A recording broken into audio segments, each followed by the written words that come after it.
Hello, everyone, and welcome back to Power to Change. This is a production of Warriors Heart USA and Power to Change LLC. Today, I'm going to continue our journey with the series of Sometimes You Win and Sometimes You'll Learn. I'm Bob Bauer, and I'm the host of the program. But before we get started with today's topic, let's kind of recap last week's topic. It was humility, the spirit of learning. Now, C.S. Lewis tells us that humility is not about thinking less of ourselves. It is thinking of ourselves less.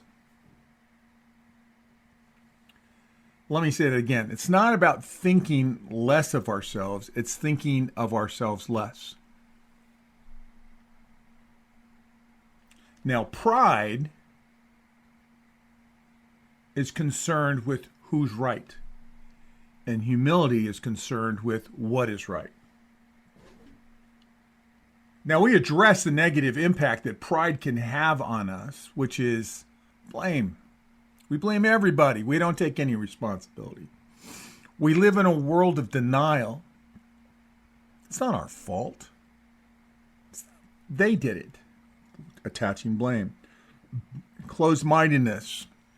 It's my way or the highway. Rigidity, insecurity, and finally, isolation. Humility allows us to possess a true perspective of ourselves, of who we really are. It enables us to learn and grow in the face of loss. It allows us to let go of perfection and keep trying. It allows us to make the most out of our mistakes. In fact, humility is the bridge to being you. That's last week's. So let's go ahead and move forward and talk about this week's topic. It's on reality, the foundation of learning. I want to share with you a story of a young Jewish girl during the German Nazi occupation of Poland. Her name was Charlene Schiff. Now, prior to the occupation, she had a wonderful life. Her father was a college professor of philosophy. Her mother was a teacher, and she had an older sister. However, at the age of 10, which is around 1941, the Germans invaded Poland. And Hitler wanted all the Jews separated. One time in the middle of the night, Charlene's father was removed from the family, never to be seen again. And Charlene, her mom, and her sister were moved from their comfortable home that she had known for 10 years. They were moved from that and moved to what she referred to as the Jewish ghetto, where she, her sister, and her mom shared a one-room apartment with other Jewish families. This went on for a while. However, her mom came up with an idea. She was going to save her daughters. So she found a farmer who had agreed to take one of the girls and to raise them. So the decision was made that the older sister would go with this farmer. So late one evening, they trekked to this farmer's farm, and the older sister was left there, never to see or hear from her again. Now, the mom wasn't happy not having anyone to look after for Charlene. So she found another farmer who had agreed to take Charlene. He was on the other side of the river. Let me give you a brief 30,000 view image of the city's layout. On three sides of the city, it was bordered by walls, difficult to escape from. The one side there was no walls was a river. So in order for Charlene to find freedom, they had to cross the river to this other farmer's land. So in the middle of the night, Charlene and her mom moved towards the river. Now it was dark. And as they began to approach the river, they heard the German soldiers yelling demanding that people stand up. At that moment, it became apparent to Charlene and her mom that other Jewish parents had a similar idea to save their children. But the tragedy was when they stood up, the soldiers shot them where they stood. So Charlene and her mother hid in the river amongst the reeds for about 4 days. Yet one morning, Charlene woke up and her mom was gone. She had just disappeared. And this 11-year-old girl was left alone in a war zone. And now she would become a target because she was Jewish. So she snuck across the river and hooked up with the farmer her mom had connected with. However, he had changed his mind. He told Charlene she could spend one night there, but she'd have to be gone by the next morning. If she didn't leave, he would turn her in to the Germans. This resulted in she would be hunted down, and she would be killed like an animal if she was caught. At first, Charlene had to face the reality of her situation. In telling her story, she said she had to live like an animal from forest to forest in search of her mother. She said, "I could not think that I would never find my mother. I must find my mother. Where was I going to go? What was I going to eat? Who would take care of me?" Charlene was living like an animal. Yet there was one particular time, she notes, that she met another teenager that befriended her and offered to help. They agreed to meet the following morning, but Charlene had a sixth sense that told her that something wasn't right with this girl. So Charlene climbed high into this tree where she could not be seen. The following day, the girl arrived with her older brother. And from atop of the tree, Charlene could overhear them talking how they intended to beat her and then turn her over to the Nazis for a reward, for a cash reward. In this particular case, her intuition protected her. There was a time she experienced true grace from a farm girl that found her sleeping in their barn. This girl helped her survive. She provided her with food and comfort and a place to stay. Now, Charlene spent about 2 years on the run living in the woods, looking for her mom. She would sleep during the day and move about at night. She would dig a grave-like hole in order for her to sleep in where she could hide from. She would be hungry for days and she would get sick. Once, while she was covered in her grave, a Soviet soldier stepped on her. She was rescued. They took her to the hospital where she was brought to a better health.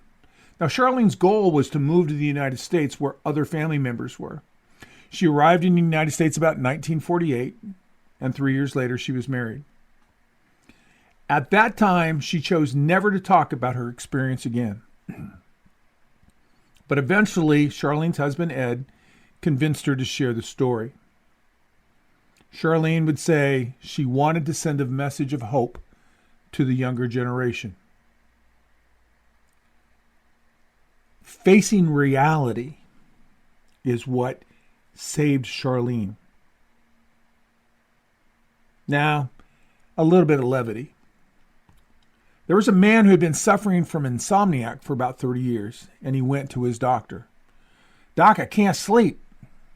"I don't know why." Doctor looked at him with a rhetorical question. "So tell me, why can't you sleep?" "Well, to be honest with you, I'm trying to solve the problems of the world." The doctor's response was, "Do you ever solve them?" The old guy says, "Of course, almost every time." The doctor said, "Then why can't you sleep?" And the man responded, "It's those darn ticker tape parades they have for me in my honor that keep me up." Now, that's a little bit of levity. We can laugh at this. But let's be honest with ourselves. If we want to learn from our losses, we have to face reality. We have to use it as a foundation for growth. You know, there are people that face horrific experiences that are crushed. I can identify with that. I remember in my younger life when my life seemed to be swirling the tank in a toilet. I refused to face reality. You see, I lied to myself and I blamed others. I avoided reality. In fact, I ran away from reality. The story of the insomniac can give us a chance to escape from our problems, but it's only meant to be a temporary relief. It's been said that it's easier to go from failure to success than it is from excuses to success. You can't improve yourself if you're always kidding yourself. Now, I often say this in these series, but I'm going to say it again. Get a piece of paper and a pencil, something to write with, because I want you to write these things down. Because I want to share with you right now that there are 3 realities of life. Everyone's reality may appear to be different. However, some realities are the same for everybody. The first one, life is difficult. Once we begin to learn that life is hard, we begin to grow. We start to learn that every challenge is an opportunity. And at this point, we learn to dig down and discover who we are. Number 2, life is difficult for everybody. No one escapes life and its difficulties. No one, if we are to grow, if we are to make progress, we can't escape. We must do so through life's difficulties. Life isn't easy. Hell, it ain't even fair. We have all the unfair things happen to us. People who succeed do not escape the pain, the loss, or the unfairness. Yet they learn to face those things, accept them, and move ahead in the face of them. That's my goal today. I want to share with you, and it should be yours. Life is more difficult. Number 3, life is more difficult for some than others.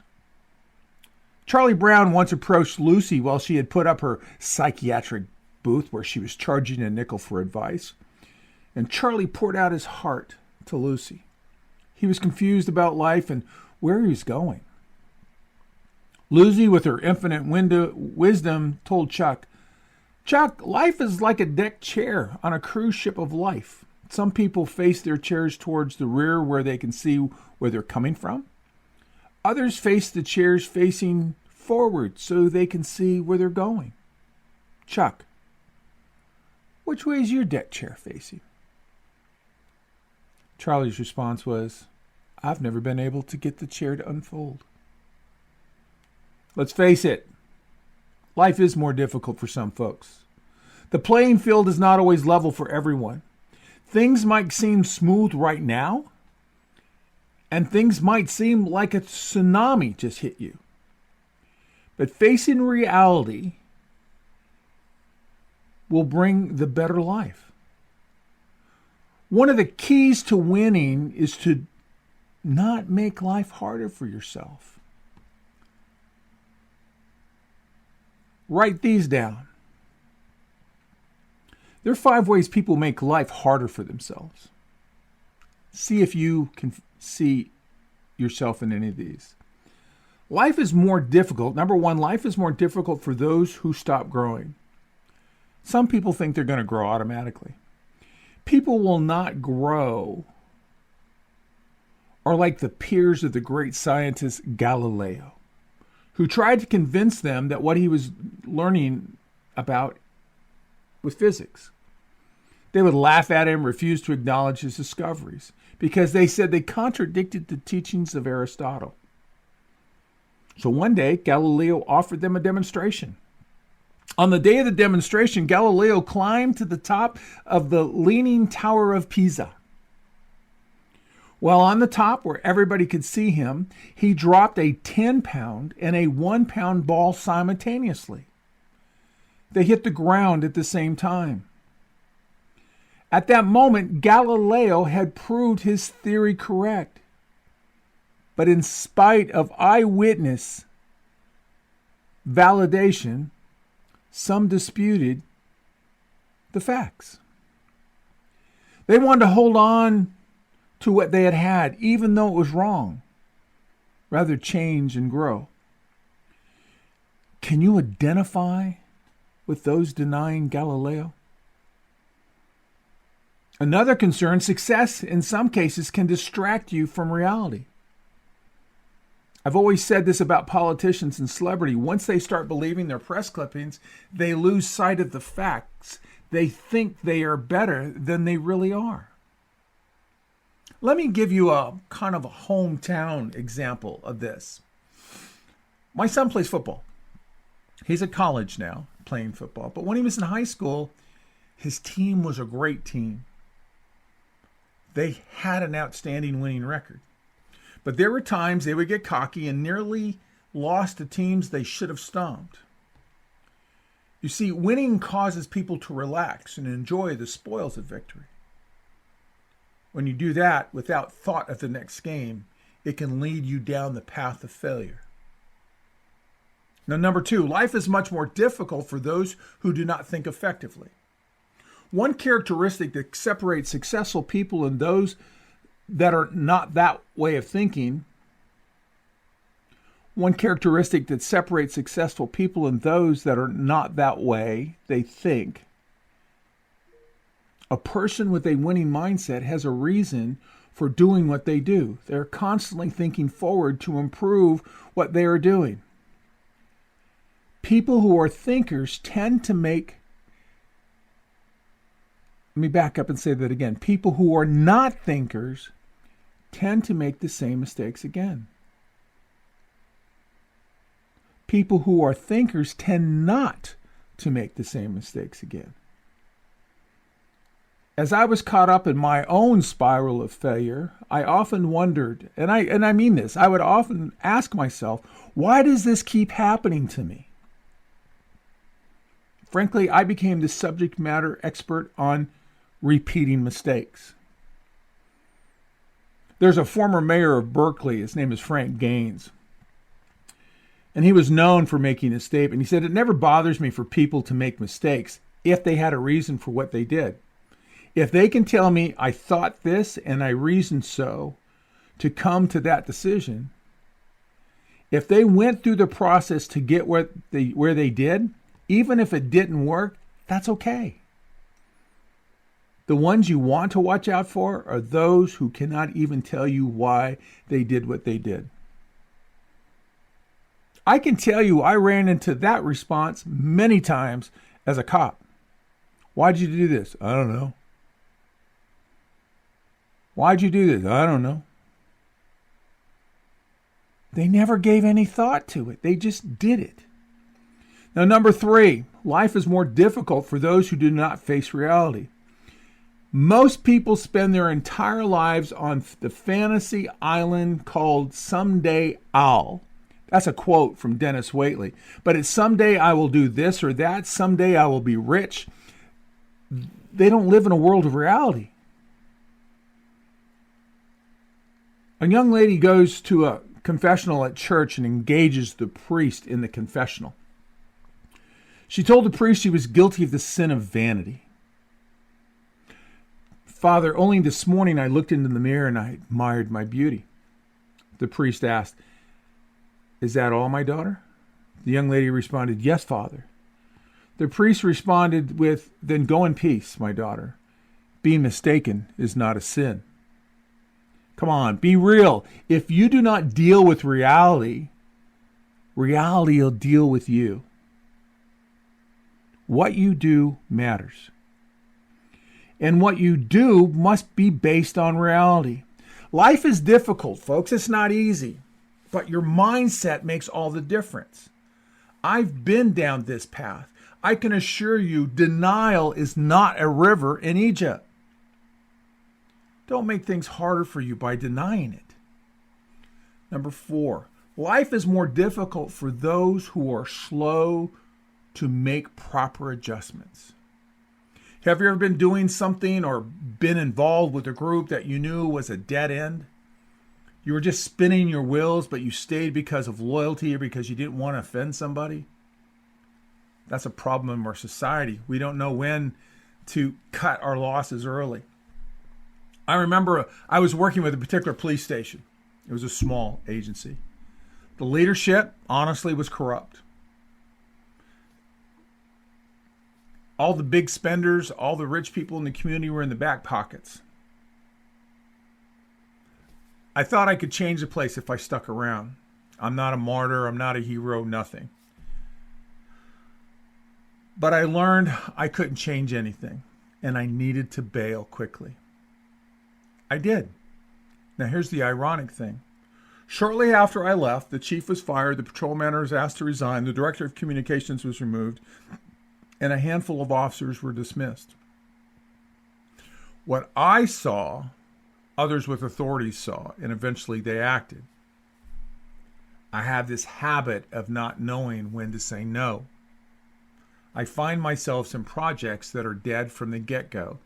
Then I have to figure out how to leave without offending anyone. Ever been there? Number 5, life is more difficult for those who don't respond correctly to challenges. How you respond to a challenge will have a great impact on your life. I'll give you an example. I used to ride bikes with my 2 older daughters. One time we were riding through the woods, and I was clowning around on my bike, which I shouldn't have done.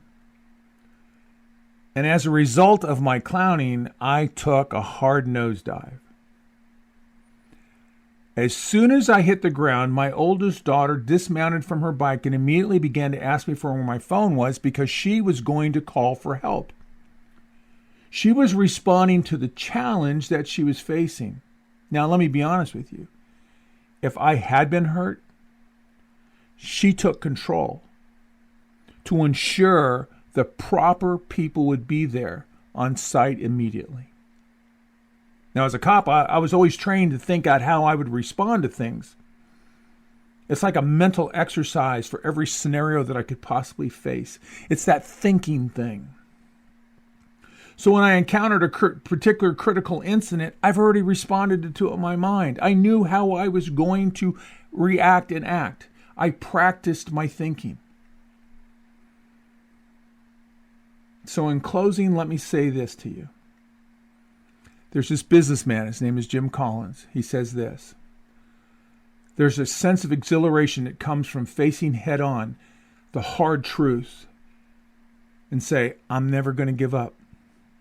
I will not be discouraged. I will not quit. When you meet your challenges head on, you create